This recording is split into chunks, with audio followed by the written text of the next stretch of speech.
when I think about frontier territory and things that we're not involved in, I will look at what other nations are doing and thinking on that level, not thinking about what we're doing as people. We're very reactionary. So we'll all react to cryptocurrencies or NFTs or whatever. And that becomes the noise of today, which is correct to a degree because it will economically enrich us. However, when you're looking at the billionaires that have been created in the last decade, what were they doing?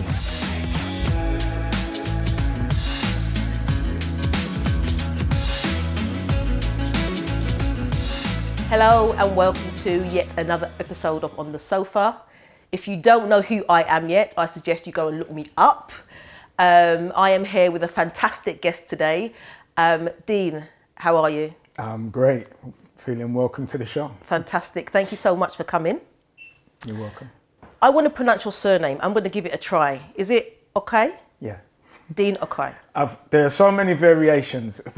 Okai, and I don't take offense anymore, but okay, yeah. Fantastic.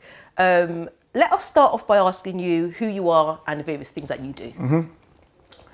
So, at this juncture of my life, partner to my missus, father to my son, brother to my many brothers. And that is as social as it is formal in this civic area where I work. I'm the oldest of three, so I've always been more responsible than many. I've always felt like a big brother and become a big brother, whoever I'm working with. And that's it in a nutshell. Okay. Tell us where you grew up and where you kind of reside now. Say. Well, yeah. I've come back to South London where I grew up. Yeah. I spent the first 30 years of my life here going in ever decreasing circles. And there was a vision I always had for myself that I would try to make infectious amongst my peers that wouldn't necessarily see that vision. Some of them went down the road of narcotics. Some of them went down the road of petty crime. Some of them went down the road of harder crime. And some of them, young men I've grown up with, have ended up with mental health or fallen off. And then there is a cabal that got jobs and went into that. I didn't want any of that. I always wanted to work for myself. I moved into my flat at 18 working for myself with 9 video recorders selling pirates and adult videos. Oh. So although it may not have been a legitimate income, it was a victimless crime. And it was a civil crime because when packed and the constabulary came to shut down my operations, I found out just how civil it was when I got my fine and they'd confiscated my machines. But what I encourage in our young people is tenacity, because the day before my second trial date, I went to Lewisham Police Station at Ladywell and told them my case was over and required my property back, which was my 9 machines. Yeah. But my second case was the next day. So they gave me back the plastic bags of machines because I hadn't had my income. I'm totally broke, carrying 10 machines in plastic police property bags from Lewisham, walking back to New Cross, stopping every 20 feet after about 20 minutes, sweating in August with these machines. The next day, they said to make a confiscation order for the machines, but I'd already sold 5 of them. So that got me back up on my feet, and it was always that, never give up, always trailblaze forward and fail forward. So I've been failing forward for 47 years. Just some clarity there, and obviously you've clearly been an entrepreneur from a very early age, 18. What year was that? I'm not trying to give away your age, no, just not put it in context. I'm a man, we don't get into this, and a very traditional man. So this was 1993, I moved into New Cross. Okay, fast forward to when you set up, I believe you were selling suits at some stage. I'm not sure if that's still happening now, but talk to me about that. So I closed that last year. So 2009, I set that business up. And that lasted for 11 years on the high street. And that's really where I came back into the civic thinking, because a lot of young men would come through the space just drawn to an older man that they could see was doing something. So I'd end up having lock-ins with young men where I'm giving them advice and talking. Some of them I would end up dressing because I invested in them. I invest in people. I don't know how many times I did that and I would forget about it. And then I would meet someone who's doing better than me. I'd meet a young man and he says, I got $250,000 investment in my tech firm and I'm doing this, this and this. And I remember when I first met him, when also he was going through a depression and hospitalized, and I gave him a key that I would call success, data key. So it'd be a lot of audio books, and then I'd write a book in how to use it, each of these things. So some meditation, some spiritual components, successful men and models to follow for life. But it was a formula that would absolutely lift you up if you listen to that. So I would just end up going to my neighbor computer shop, buying these data keys, 68 gig, which is what it took to put all of those audio books on there and all the materials and videos. And then ended up, if I was smart, I would have written it out once and photocopied it, but I just buy the books from Poundland and write it out and then give it to these young men. And then I would see them and they'd say, you don't know what that system did for me. So I know what was lacking, and I wanted to bring about systems that I would have wanted at 18 or 20, failing forward and making it up as I was going along. But it's not necessary. If someone's experienced it, let's annotize it, let's make it modular and scalable and deliver it. Fantastic. Moving forward then, you are clearly a community and political activist, and I would also describe you as a strong thought leader. Tell me what you were thinking when you embarked on that mission of getting your voice heard. What was it? What was your thing? Yeah. So it's changed several times since then. So we're talking about let's say mid 2016, when there were a lot of African American assassinations by the state. If police feel they have a mandate to shoot unarmed African Americans, that is state assassination. And if police can't be prosecuted, then police can't be held accountable for what they're doing. And therefore, there is although slavery has finished, the culture of slavery isn't finished in America. So if European Americans, which they are, because they're not indigenous to America, feel they can stop African Americans from getting into their apartments or sitting down eating food without questioning them or asking them for ID by a swimming pool, then slave codes as a culture still exist, irrespective of what they say. And racism isn't Republican or Democratic, it's European American. It's a European American value. So when African Americans vote for Democrats, believing they're going to change a system, and then the next day, the president incumbent, Joe Biden, says, listen, Latin Americans are the growth population, get used to it, start following their legislation, and you make specific legislation for them, and you make specific legislation for LGBT, and you make specific legislation for Asians with an Asian crime bill, but nothing for African Americans. A few things. Let me make a declaration. As you know, I am an elected Labour councillor in the London Borough of Lewisham, and we have had conversations on the phone. We haven't met before. We've had conversations on the phone, but we haven't had a deep, intricate conversation about politics and about my views about that. So that will be for maybe another show or just a private conversation when we embark on changing the community. You said something there which I find quite intriguing. You mentioned the slavery culture is still there. When you said that, you were talking about the regime in America. Absolutely. But I would like you to describe to me what you think constitutes the slavery culture for the viewers in particular. Absolutely. It's a lesser than. It's a seeking permission. It's a not looking me in the eye. It's a not being too tenacious. It's a not being able to compete. So if you look to America, that we were traditionally 10 years behind, that we're 5 years behind. When it comes to slave culture, it's slightly different because their slavery took place on the mainland. We were off mainland. So it was on the islands. So it was nice and quiet and sanitized. It's a bit like pedophiles that go outside of their home to commit a crime. and then come back and he was a wonderful father and a lovely man, which is why the statues are dedicated to them, right? Because nobody saw what slavery directly looked like. You wouldn't have seen people who were beaten or lynched or hanging from trees to say that it happened here. No, it happened in the Caribbean.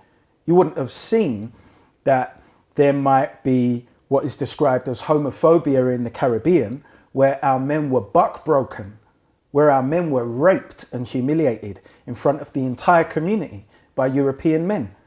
So remember, our cellular memory, what we know as our ancestors, still speak to us. And there are things that we have, just like you'll see guys pouring a bottle when their friends died, not even realizing or correlating that to libation, which is our natural African practice when our ancestors pass.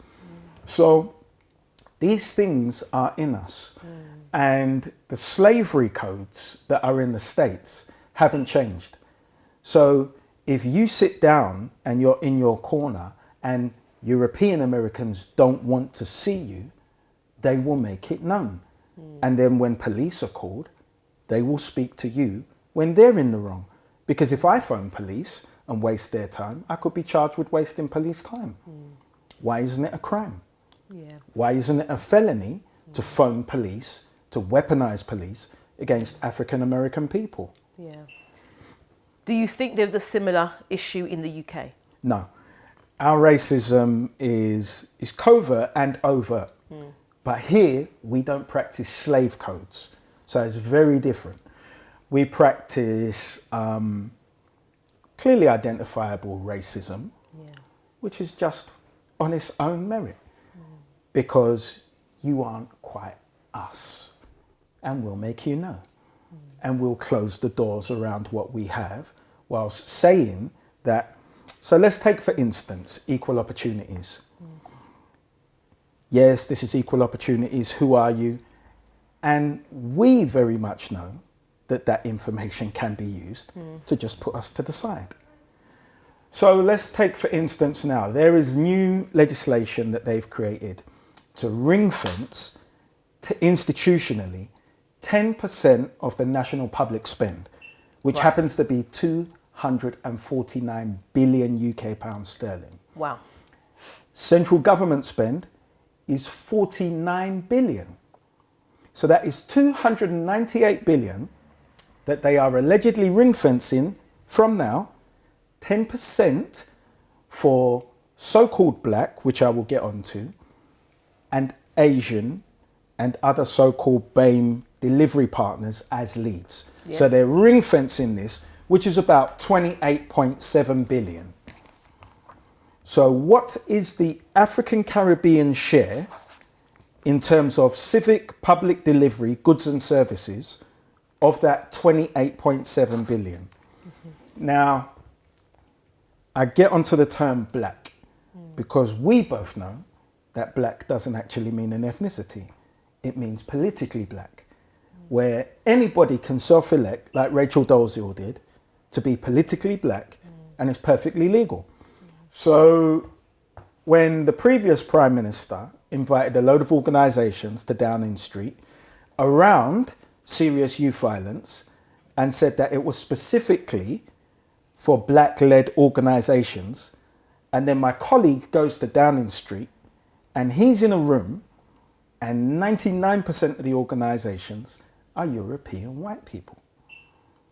And nobody seems perturbed by this. And then you listen to the definitions when they start reading the bids, which are highly ambiguous. So it's all superficial, and the game will remain exactly where it is, where we don't compete. And then, sorry, this is the caveats they throw in. Number one, your organisation has to have had this turnover. Number two, even if you come as a consortium, there will be a lead organisation, and the income won't be based on your collective revenue generation as a consortium, but on the lead partners. So again, they understand how to isolate you. Okay. It's a game. So just so I'm clear, you're talking about a significant amount of money that has been ring-fenced by government to support the more vulnerable communities. And you're saying a meeting happened where around the table, there wasn't anybody from the African or Caribbean But you're also saying that even the criteria to bid for that money makes it very difficult for the African community to qualify, to be eligible. It's not that we can't qualify. Yeah. That's not the point. It's that everybody qualifies. So if you said Asian, here's the thing. We are now in Northwest London. It's Diwali. There is a 17 million pound temple.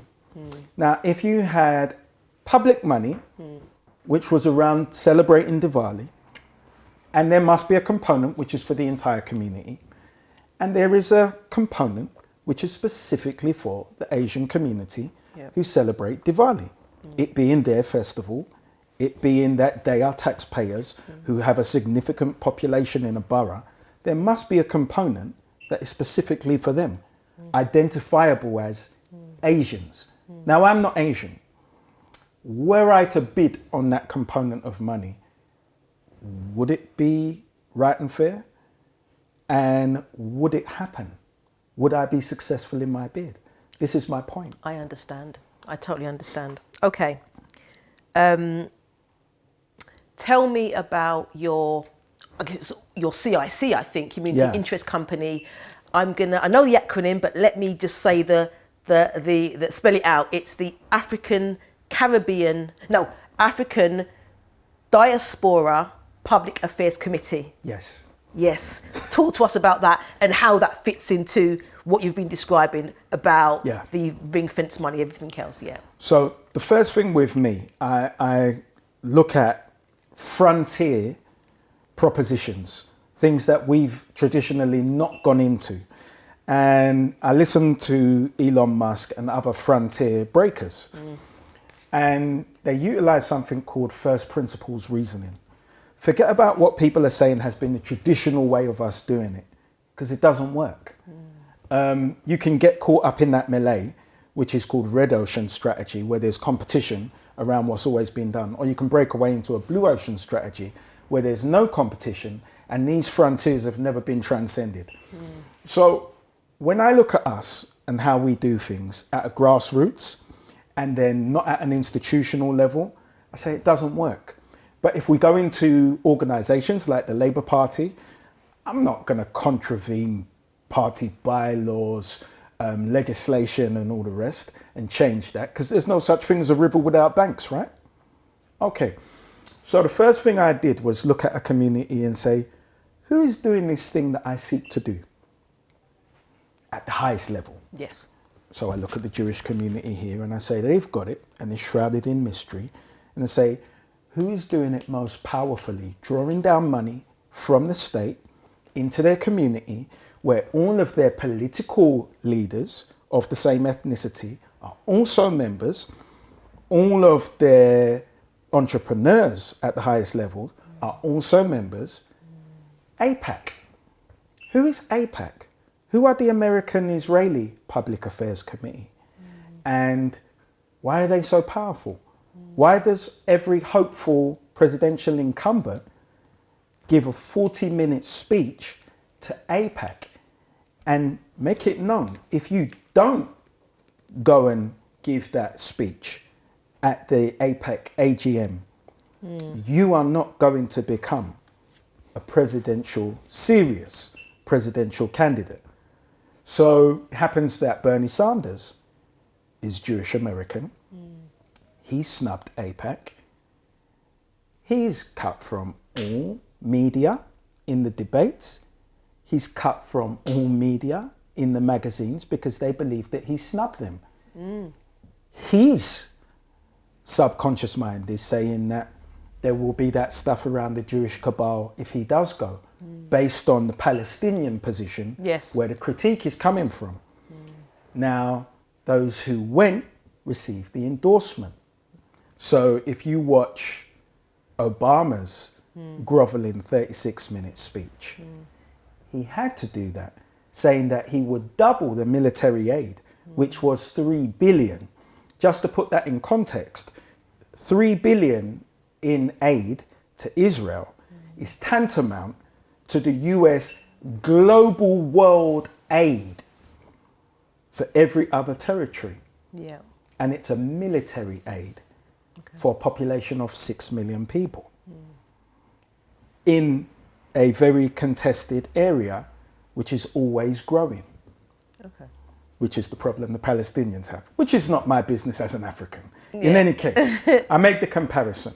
So it combines media interests. Excellent.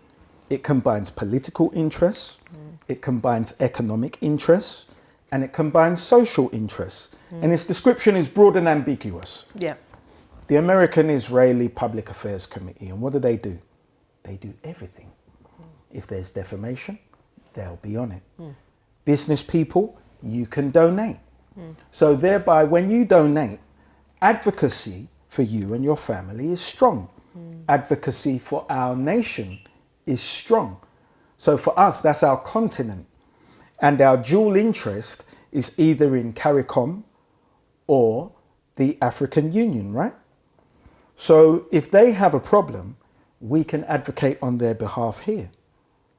We are also advocating for the almost 3 million African, Caribbean, and mixed heritage people of African origin here. Okay. So please. My question was, I want some good examples of what AD-PAC have been doing since the inception, and please clarify when it was set up. Yeah. So AD-PAC was literally set up last year. 2020. 2020. Yeah.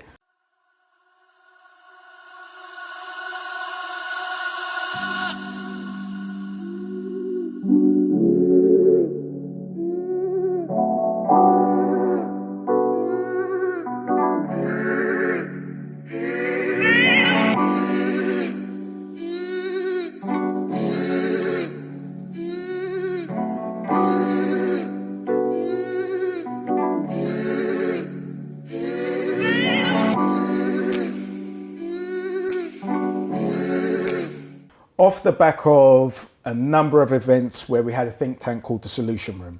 So we had public events where we would invite down people of a similar ilk.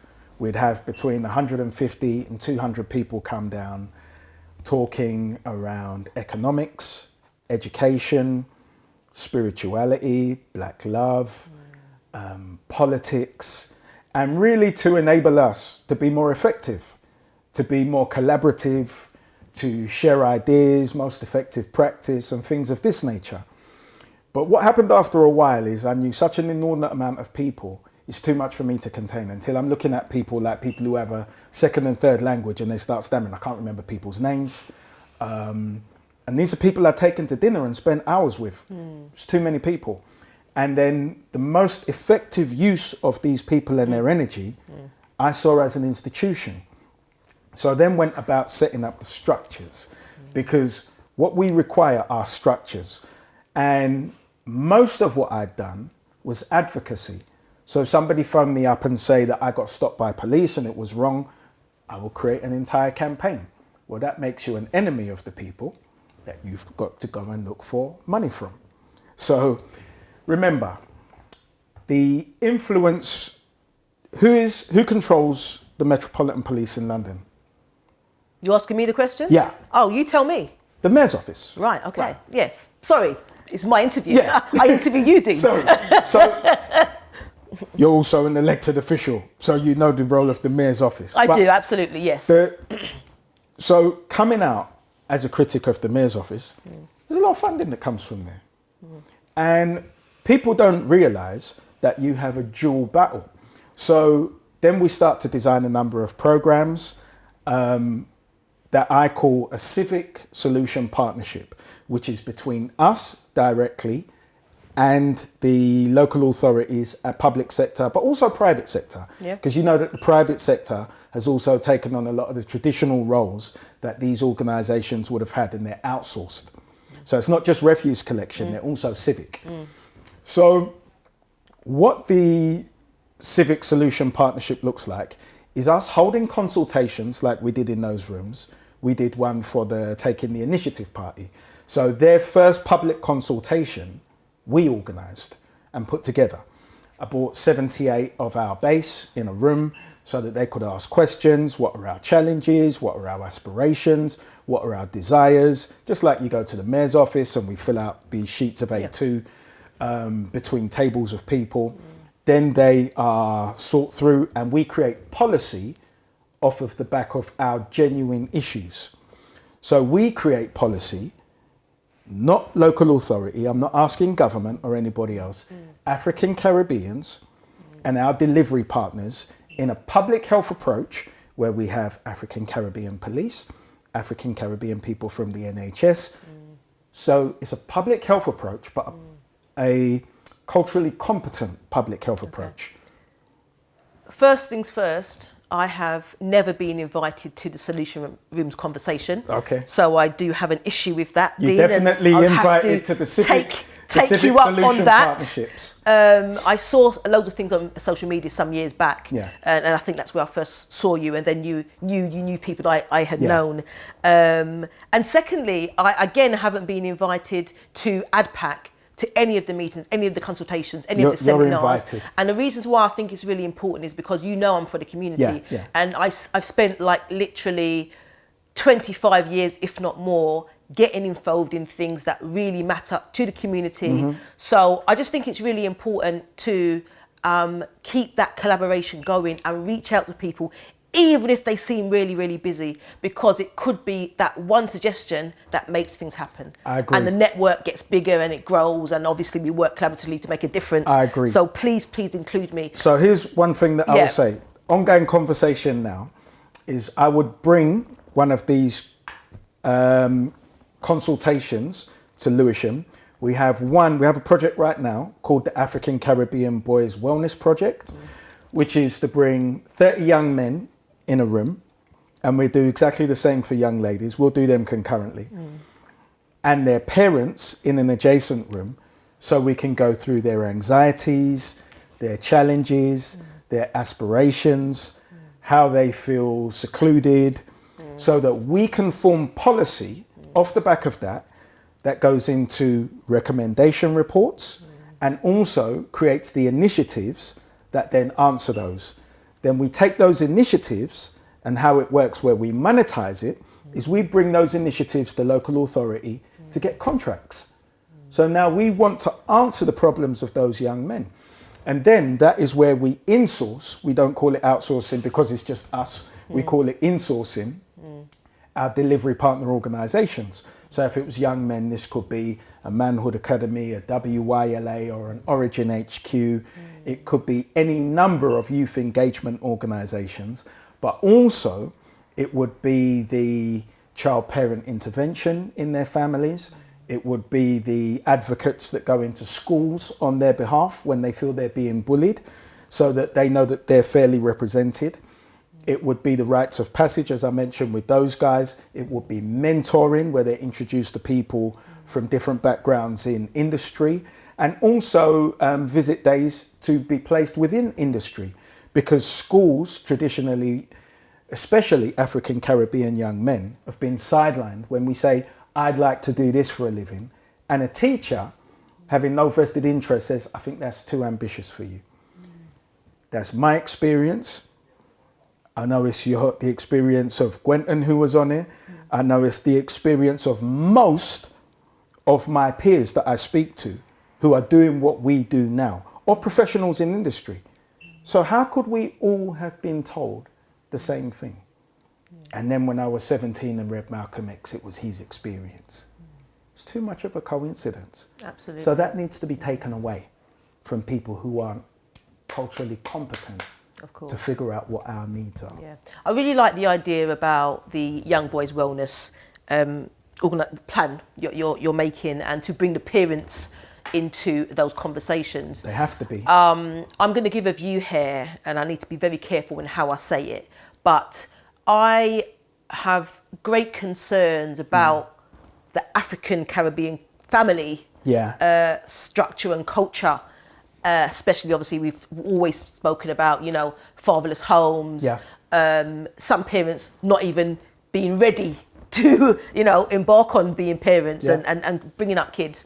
So tell me how AD-PAC is trying to look at how we strengthen the ideology around the African Caribbean community, how we instill into the next generations about planning, being strategic about your partnerships that you go into, relationships that you go into, strategic about, you know, your sexual activity and things like that. Because without that, I think there's this vicious cycle that keeps happening of, you know, our population grows, but it's the same issues that are being faced by our young boys and young girls that were being faced 50 years ago in the UK. Tell me about the work you think you could do around that. We have to look at it. So first of all, let's start with the history of us coming here.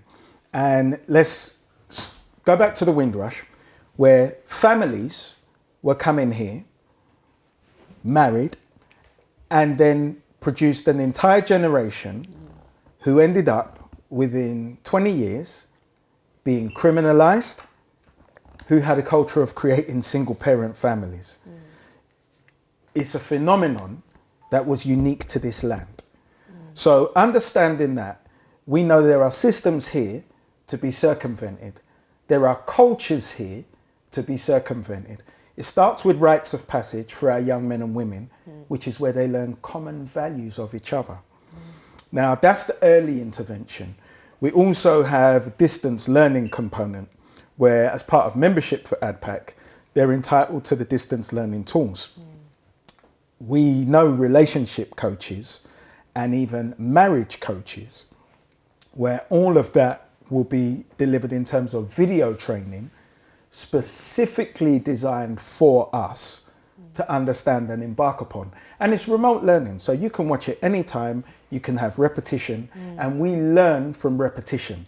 There's no need for us to come to a classroom or a seminar like this anymore. Even down to the monthly meetings that we're starting again in January, although we have them in a physical place, we're starting to hold them at Conway Hall. They're also going to be shot where we have 6 camera broadcast unit that is then streaming it to our member area of our website.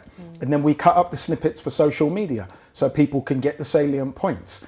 But when it comes to delivering this information to our young people, a lot of remote learning is going into play.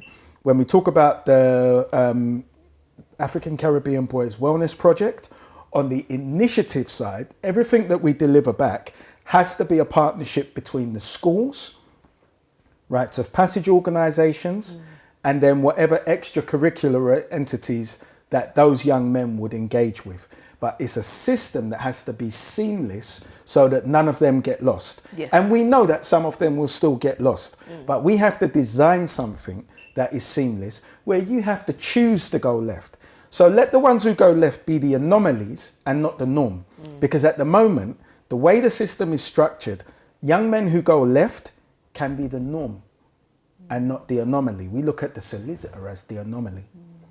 We look at the accountant as the anomaly. Let's look at someone who's selling drugs as an anomaly. Let's look at someone who's in petty crime as the anomaly. This is why we have to design systems, and this is why it has to be institutional, and this is why it has to be an amalgamation of grassroots organizations, professionals and advocates under an umbrella, because the umbrella deals with the coordination of activity. Of course. And traditionally, unlike the Board of Jewish Deputies or the Islamic Council, we don't have the organization and the coordination. I was going to ask, actually, funny enough you say that, who are your delivery partners? Because there are so many organisations across England and Wales in particular that are obviously doing loads of work for the African Caribbean community. We know that, but there's less of a coordination and collaboration and a partnership philosophy.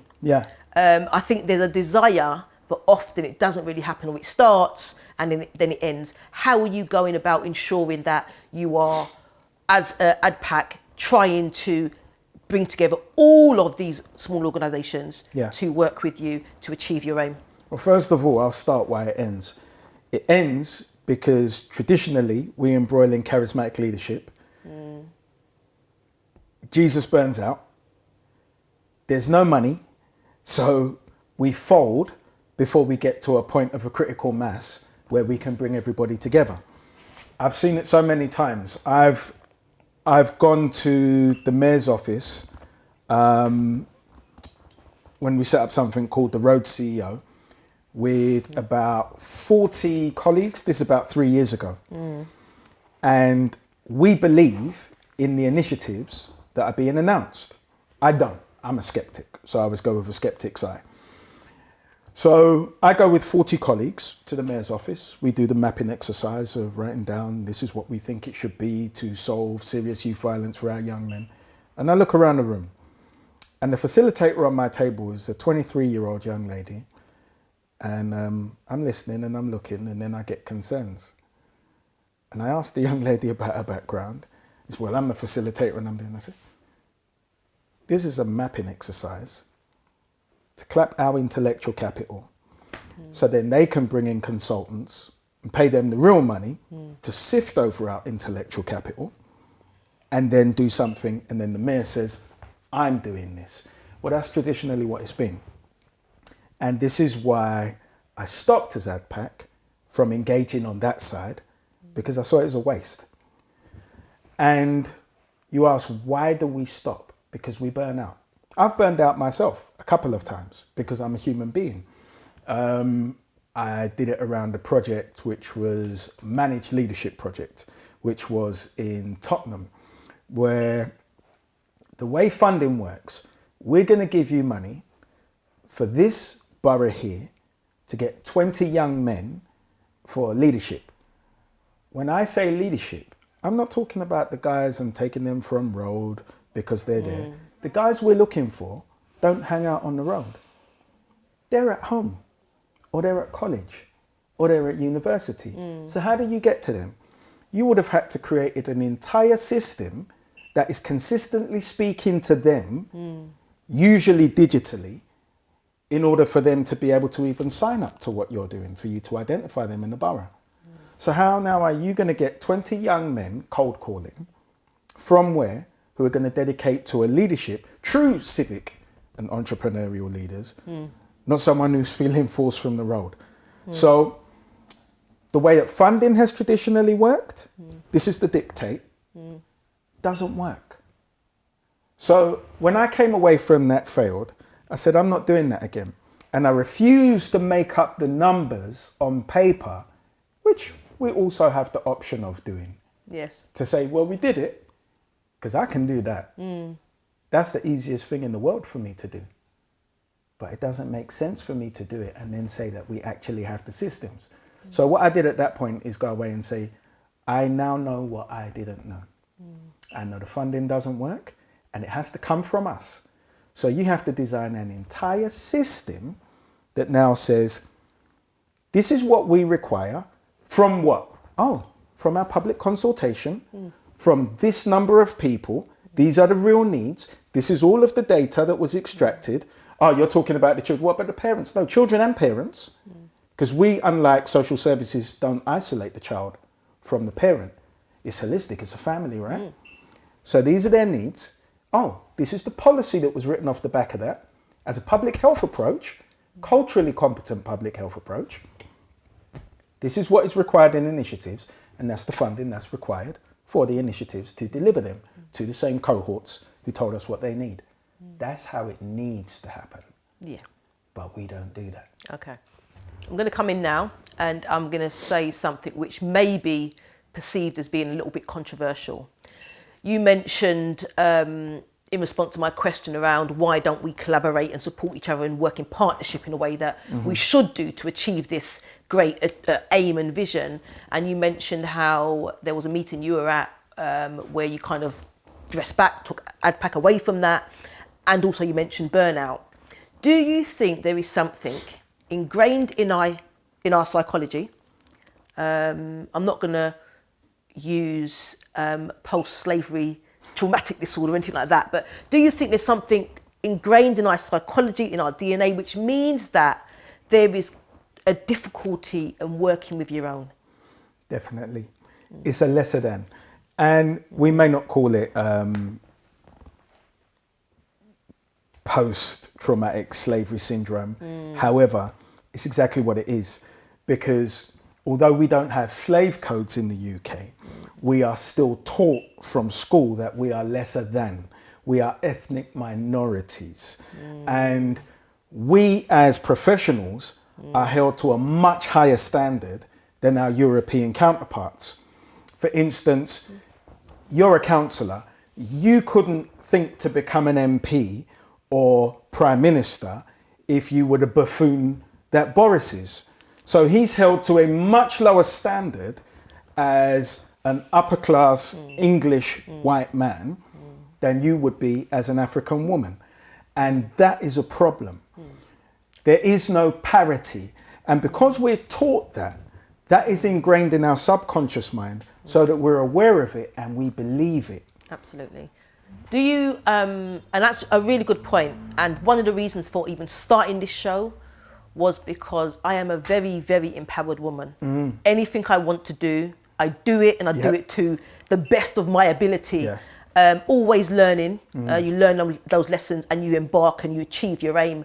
But I'm not only a local councillor, I'm also an ex-civil servant, and I was that civil servant working on consumer protection policy, going into the House of Parliament and the House of Lords as the government official, advising the minister who's taking questions from the other side, giving them the answer to the question. I designed policy.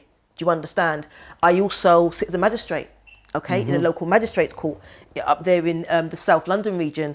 I'm also a non-exec director sitting on government organisations.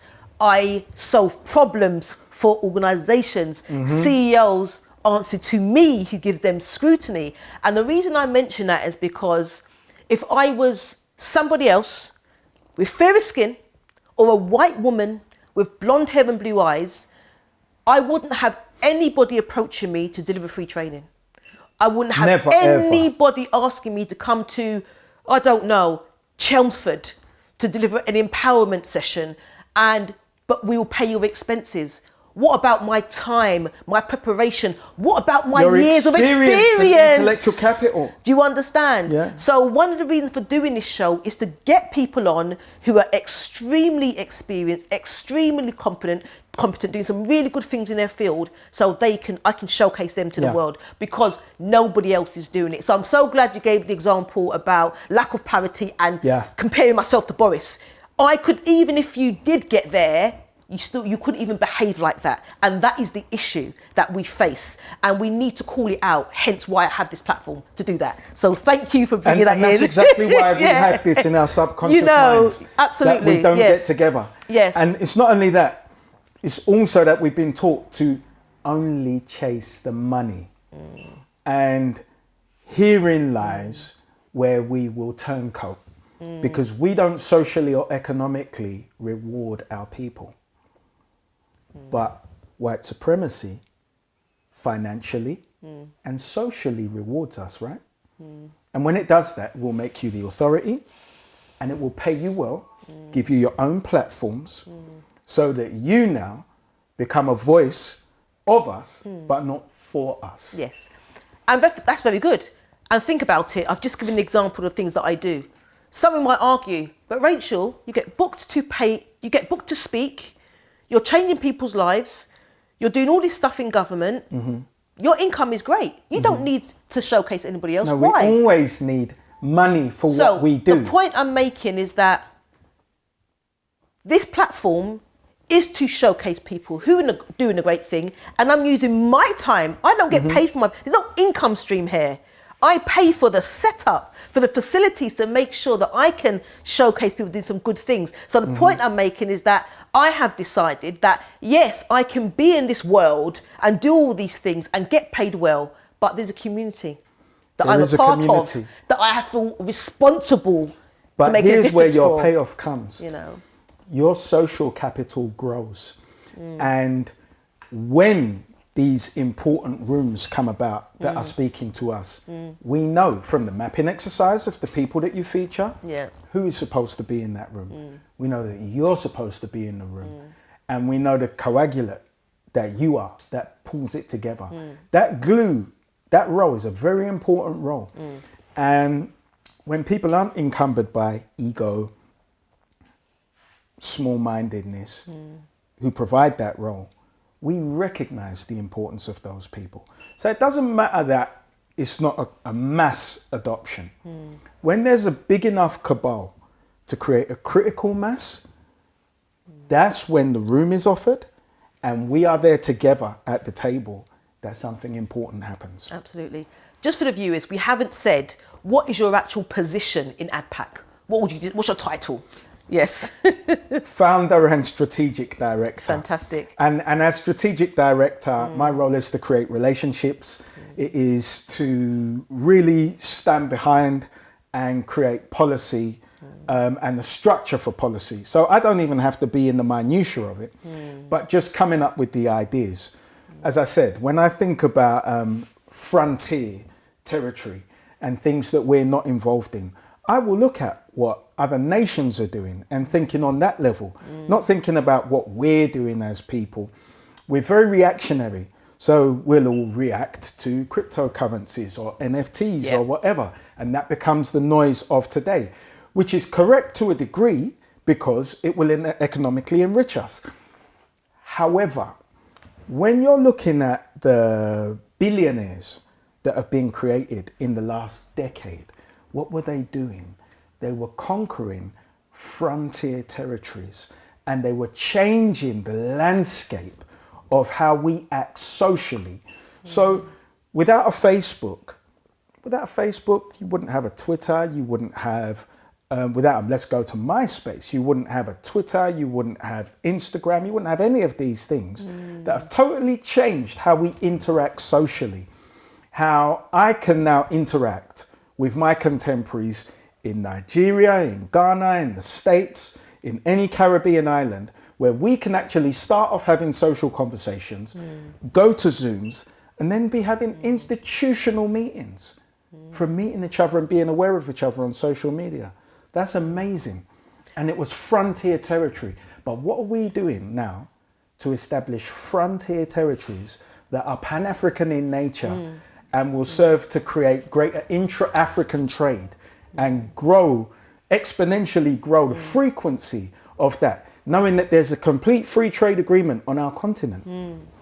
How are we taking part? Yeah, you tell me, what are you doing? So one of the things that we put together is an initiative to create trade between Britain and Ghana. Brilliant. Why? Because there is no import-export duty between Britain and Ghana. Why? Because the partners that were lost in Brexit had to be made up somewhere. So Britain and Ghana now have that trade agreement where there is no import or export duty. But what does that do for Ghana? That makes Ghana a powerhouse because they can now create trade between the rest of Africa. Imagine now there were a construction manufacturing district anywhere in Africa where the things can be brought to Ghana, and then you set up manufacturing components in Ghana that can be shipped here. You're an investor, you got 100 grand, and what do you want to do? You want to invest in mobile phone technology. You can spend that 100 grand here, or you could go to Ghana and establish an export route back to Britain.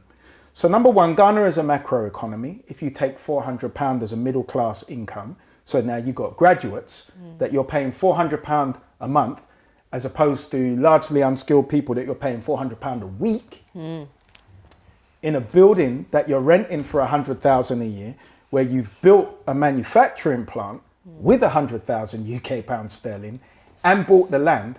There's no comparison, is there? Absolutely. So it's a win-win. And if you're going into the digital industry, you can create sustainable employment for Africans who it is predicted by 2050 will not only be half the planet's population, but also under 25 in an era where AI is growing and roles are being reduced. However, I did talk about frontier industries. So I had a meeting with a colleague this week who's worked in the car manufacturing industry for 30 years and said, I would like to partner with you in the schools to industry pipeline, because it's predicted by 2030, this government don't want any petrol or diesel cars on the road.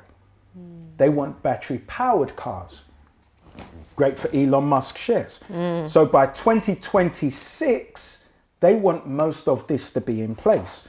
But what they do want is for the manufacturing of battery powered cars to be the only thing from 2026. So we look at that today and say, well, let's create an initiative where we are encouraging our young men and women to train to enter the digital car industry. Absolutely. You look at particular trades. So if you went and saw a doctor, it's no surprise if your doctor is Indian. Why shouldn't we be at the forefront of the battery powered car industry? No reason. So we recognize it, create the initiatives, go to central government. We want you to fund this initiative. Local authority, we want you to fund this initiative. So we start after school clubs. So the correct education is being had by the young people entering the industry. And if you were 17 years old and you trained for 2.5 to 3 years, you could command a 60 grand wage. What 20-year-old is commanding 60 grand wage? If you train for a further 4 years, you could be commanding an 80 grand wage. Absolutely. What 24-year-olds can just say, I've graduated and I'm walking into an 80 only that, grand I mean, job. people in their 40s are struggling to make 35 grand. Come on. And if they do, they think it's this great salary until you explain to them that compared to, say, your white counterparts, they've been on 50 grand since they left university. So think about this. So they're looking to train now 60,000, and they say there's still an estimated 35,000 shortfall for the car manufacturing industry. Okay. So we look at that and we say, let's create the initiative. And that's part of the schools to industry pipeline to create the seamless pathways into various industries from school in the public health approach with the wraparound care. That's fantastic. You've given me so much. You're clearly a man of great knowledge and great wisdom. 2 questions which I think are very important is, how is AD-PAC funded, and how could people hear more about all the initiatives you've been mentioning today and more? Where do they go to? So you can go to the website, which is adpac.net. It was self-funded for a large period of time. Few donations, few members, but now we've started to get some contracts as well. So we've got one for young men, safe space environment, which is training peer leadership so they can provide a safe space environment for young men who've been exposed to serious youth violence. I'm 47 years old. I still don't talk about my feelings. I still don't talk about being vulnerable. So we Do you know. not? No, I don't. Well, let me. You started to, maybe. No, I do with peers. So when I was in the shop, our peer group would have a lock-in in the shop, glass of rum on a Friday night, and we would share that. We would break bread. But I know definitely in terms of the lockdown, and when I got rid of the shop, when the rent went up, the rent went that way, trade goes that way, people buy from the internet, and we change our habits. But also the lockdown, when there weren't as many people on the street, it didn't make sense, rent going from 45 to 55 grand, and it wasn't feasible anymore. But what I recognized from isolation, in terms of my peers not all having that central place to come to, and also being institutionally homeless, identifying all of these places, is that we need buildings and spaces to hold what we hold. That aside, contracts. So we are seeking these with the Civic Solution Partnership with local authority, and I'm sending these to councillors all the time. So I'm going to send you an email with the raft of projects that we've got. Donations and membership. The membership side is very simple. People who become members of AD-PAC, from January we have the monthly meetings at Conway Hall. Also distance learning tools, which are on the website as well in the member area. And what this does is establish us as a power base of people of a similar ilk. So when you talk about bringing people together, there's a part for institutions, which is £15 a month, to bring them together to become part of that public health approach. For us, at £5 a month, which is £60 a year, to come to the meetings and also to experience the distance learning tools. But more importantly, what it does is it creates community. So even if we had 100,000 ordinary members, that's £500,000 a month, which wages staff, which pays for overheads of a building, which enables us to be true advocates and not go in there wondering about how we're paying our own bills. Yeah. I've been to the mayor's office, outside the mayor's office, twice and protested. Once when our children were being kidnapped by Eastern Europeans, and I don't think that it was being taken seriously. And again, when my tribe, who run the Holocaust, African Holocaust Remembrance in Leicester Square, were being denied Trafalgar Square, were being denied the space. By St. Patrick's Day was going ahead. The Jewish celebration was going ahead. Diwali was going ahead. All of the other ethnic celebrations were going ahead. So how can you cancel the African Holocaust Remembrance when Britain was one of the larger bodies responsible for the African Holocaust? And not only that, but they'd also cancelled Africa on the Square the year before and then replaced it with the mayor's own version. So the point of the protest is, this isn't your own personal fiefdom, Mayor of London. This is public money. We are tax-paying members of the public, and we want proportional representation to have our events in a public space, which we want funding from your office for. So I just say this because the mayor's office is heavily involved in Sister Shazal's My Tribe Remembrance. Yes. And they need to be less involved. We need less big government, as we've seen with COVID coming into every area of our lives. We need less big public sector. Play your role. Just support. That support is financial, it's in terms of the space, and it's in terms of bringing all Londoners to celebrate our Holocaust remembrance so they can observe. Because like our Yiddish brothers and sisters say, never again. Absolutely. Honestly then, how do you think you're being received by local government, the mayor's office, and any institutions where you have gone to them saying, I'm AD-PAC, I'm the founder, this is what we're doing, take us seriously? How do you think you're really being received? It doesn't matter in the person of face that I see, because usually I will find us inside an institution, but we have very little power.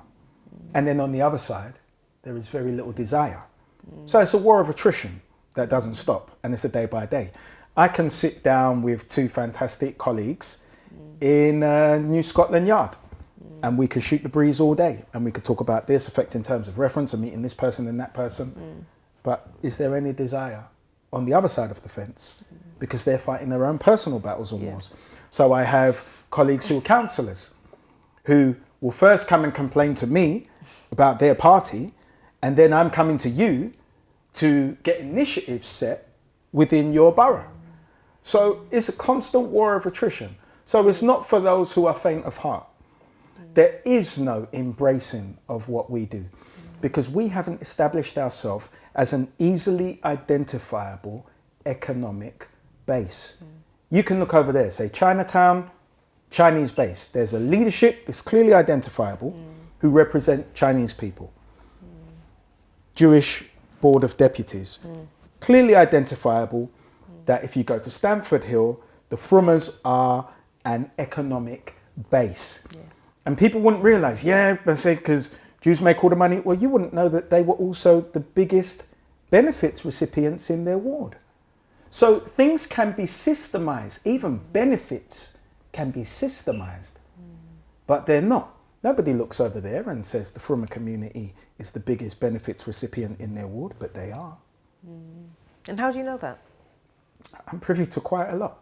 I have a lot of conversations all day long, every single day, although my missus has carved out Sundays for us, so when I go back, there won't be any more of. I'm sure you can. Similar question then, how do you think you're being received by the African and Caribbean community? You talk about obviously having solutions rooms and many different people in that, professionals in that room, but how do you think you're being received by people who are maybe not professionals, who are, you know, just trying to get through their day-to-day life, get on with it, want to make change, want some more economic power, but really haven't got a clue how to do that? How do you think they receive someone like you when they hear you speak and how passionate and knowledgeable you are? Yeah. Well, I don't think it's a case of me being knowledgeable. I think it's a case of what resonates. And on the one hand, I have no care of how I'm personally received, but since I'm the message bearer, I know that what I'm told is that the message resonates, that yes, we would desire to do it. And then what are the next steps? The challenge is not what people think, but what people do. Because I may say these are the next steps. And then it's about adoption. See, my modus operandi is agree, adopt, apply. Now, if somebody else's operandi isn't agree, adopt, apply, it's a bit like a Facebook like. Does absolutely nothing. It's a bit like an in church. It does absolutely nothing. So you can receive me and you can be momentarily invigorated, like gas in your stomach, and then it doesn't go anywhere. So when I talk about frontier, I realize that we are creating a culture where we donate, where we volunteer, where we turn up, where if we're called to a march, don't think about it. Come. Why? Because that is then the recruiting ground to volunteer for all of the organizations that are involved. When we say sign a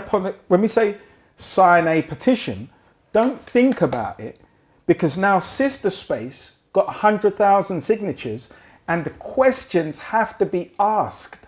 For Valerie's Law, isn't it? Yeah. For Valerie's Law. Yeah. So why do we want all domestic violence practitioners to be trained for sensitivity with African Caribbean women? Because the fact that they weren't is why our women are more vulnerable. Yeah. So then what will we do? We will put protect black women on social media. That's great. But the meme doesn't actually protect anybody. Whereas just signing a petition for no reason contributes to the trajectory of being able to better protect African Caribbean women. So these things are all important. So for me, the formula is agree, adopt, apply. But it's in the applying. It's all in the application. Absolutely.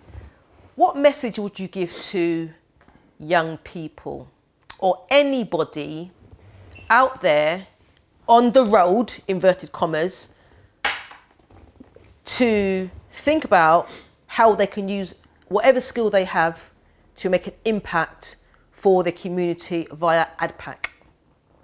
Via ADPAC. Yeah. So,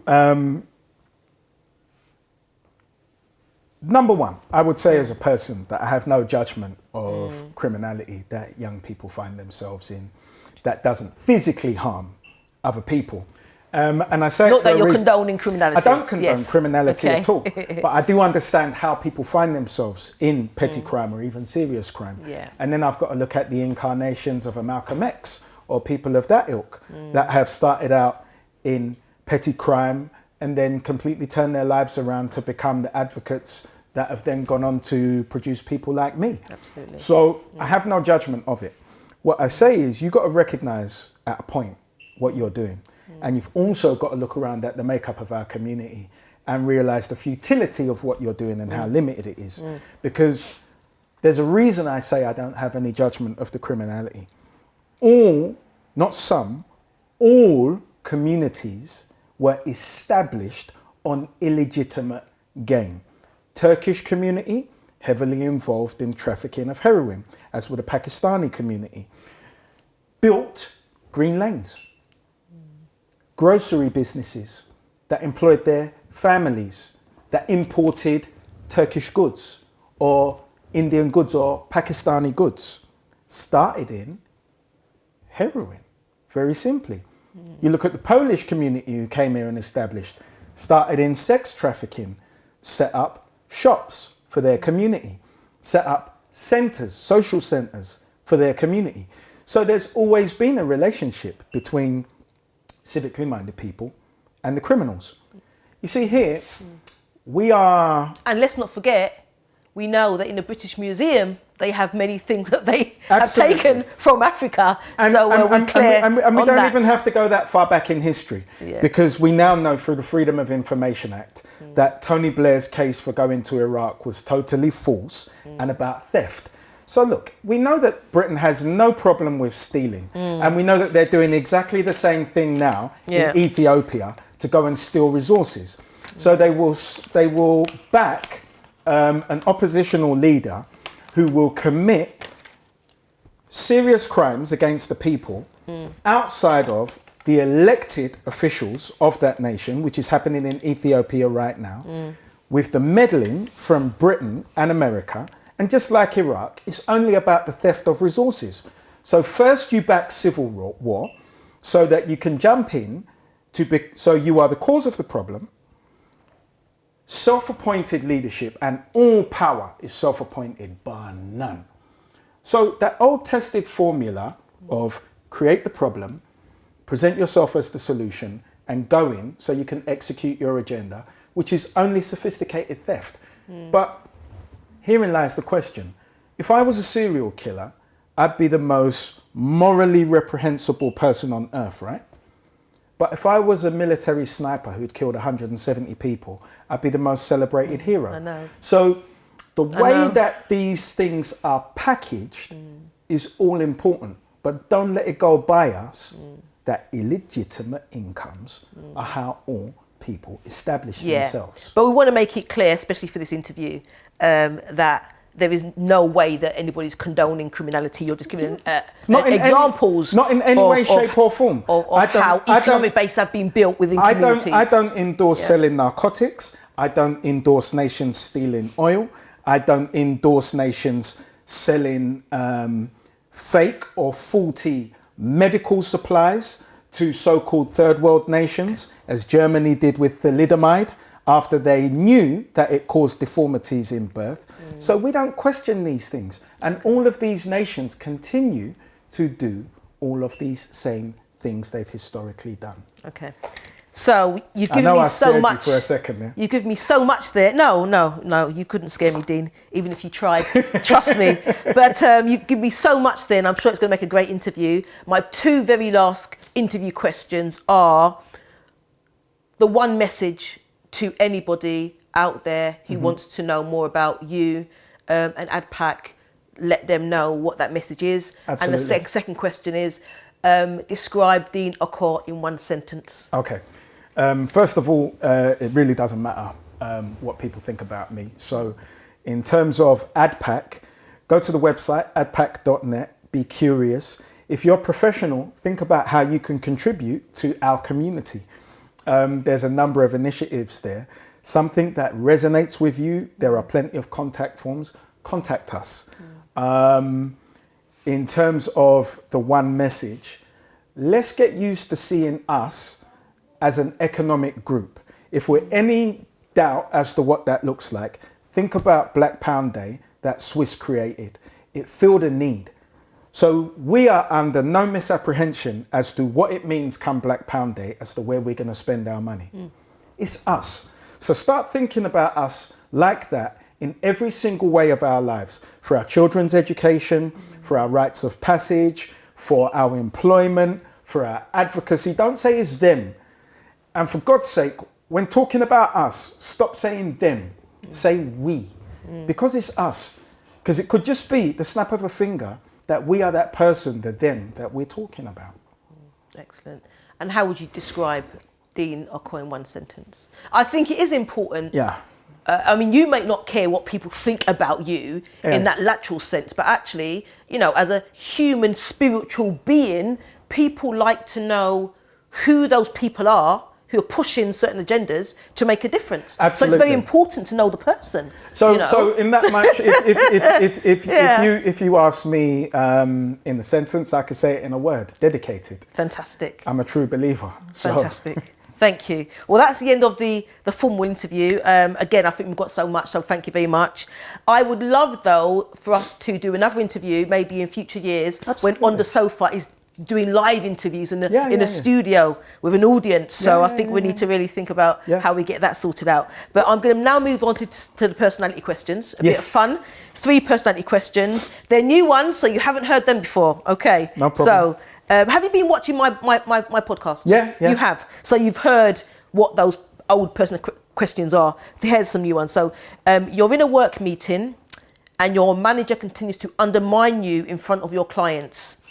As the project manager, you spent months generating good clientele, so it's vital that your credibility isn't undermined.